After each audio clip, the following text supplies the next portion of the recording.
এই পুরো ওপিনিয়নটার মধ্যে দেখবেন আমি হয়তো 100টা পরিবর্তন চাই, রুমিন হয়তো 10টা পরিবর্তন চায়, আরেকজন হয়তো 20টা পরিবর্তন চায়। কমন কতগুলো পরিবর্তন পাওয়া যাবে যেটা সবাই চায়, আমরা এটাকে বলি কমন মিনিমাম।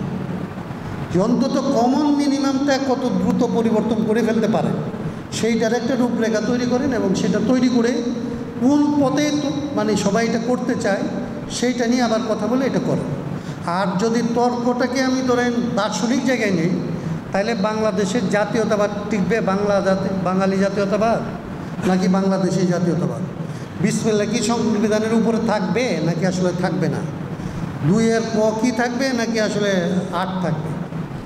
এই জিনিসগুলো 11 থাকবে, এটা আপনি ফয়সালা করেন 10 বছরে পারবেন না। নেপাল পারে না, দুনিয়ার কোনো দেশই এই তর্ক করে পারে না। এই তর্কগুলি রাজনৈতিক একটা দল আসলে অনেক বেশি ক্ষমতা সম্পন্ন হয়, জনগণ তার দলটাকে আসলে সমর্থন করে, এবং সেই দল যে রাজনীতি করে আসলে ক্ষমতায় যায় সেই রাজনীতির পক্ষে একটা বন্দোবস্ত করে।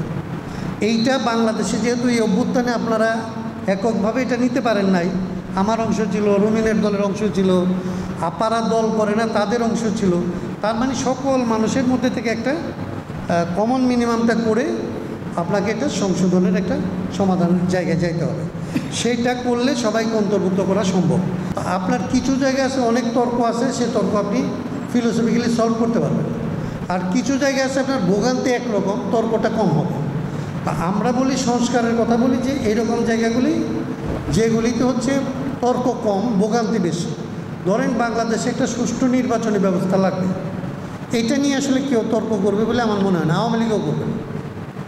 আপনি ধরেন বাংলাদেশে একটা বিচার বিভাগ লাগবে, যে বিচার ব্যবস্থাটা সরকারের অধীনস্থ না, সরকারকে চ্যালেঞ্জ করতে গেলে রাষ্ট্রের পক্ষে বিচার বিভাগটা থাকবে, এটা সরকারের অংশ হবে, রাষ্ট্রের হবে, এরকম একটা বিচার বিভাগ আপনার সবাই চায়।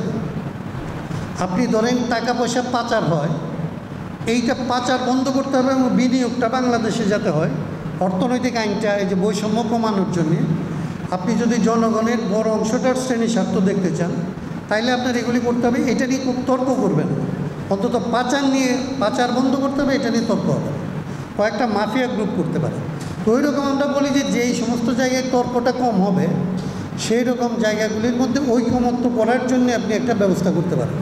আমরা যে সরকারের কাছে দেখা করছিলাম, আমরা সংস্কার কমিশনকে বলছি যে আপনার কোনো সিদ্ধান্ত নেওয়ার দরকার নেই, আপনারা ফেসিলিটেট করেন, বাংলাদেশের সমস্ত রাজনৈতিক দলের সাথে কথা বলেন, তাদেরকে বলেন তারা কি পরিবর্তন চায়, যারা নন পার্টি অর্গানাইজেশন তাদেরকে ডাকেন, তাদের সাথে বসেন, তারা কি পরিবর্তন চায়।